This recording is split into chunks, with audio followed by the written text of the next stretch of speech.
Oussama Abou va bénéficier d'un financement de 100 000 dirhams de la part de la fondation Al-Mada grâce à sa start-up Smart Prospective spécialisée dans l'affichage du contenu à distance sur divers écrans en faveur des grandes entreprises, des banques et des petits commerçants. Le jeune Marocain basé en France a été désigné lauréat du trophée du jeune entrepreneur 2019. Je suis venu en me disant que c'était quand même une belle opportunité de rencontrer plein de monde, voilà, d'améliorer mon business.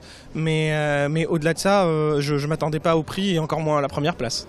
On fait de l'affichage à distance, c'est-à-dire qu'en gros vous avez un parc d'écrans, beaucoup d'écrans un peu éparpillés dans le monde, un peu comme celui qu'on voit à côté de nous, et du coup on vous permet de l'afficher, d'afficher du contenu depuis Internet sur cet écran, c'est-à-dire vous poussez la publicité, et ensuite on utilise une solution d'intelligence artificielle qui permet d'adapter en fait l'affichage en fonction des individus qui passent devant. Cette cérémonie a aussi permis de décerner à la société égyptienne LCOED Electric le trophée de la coopération Sud-Sud, un prix qui récompense l'entreprise qui a excellé dans la coopération Sud-Sud. Objectif, ouvrir les marchés des États africains encore fragmentés. L'Union africaine a pris une décision importante pour moi au niveau politique cette année.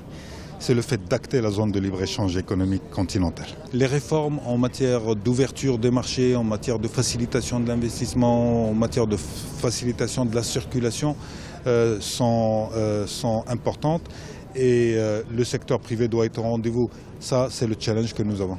Le prix de la reconnaissance a été remis au président sierra-léonais, Julius Maada Bio, dont le pays a été à l'honneur au cours du 6e Forum international Afrique Développement, afin de rehausser l'image et l'importance de cette édition. Ces trophées démontrent, selon les participants, la capacité des Africains à faire confiance à sa jeunesse pour répondre aux enjeux contemporains.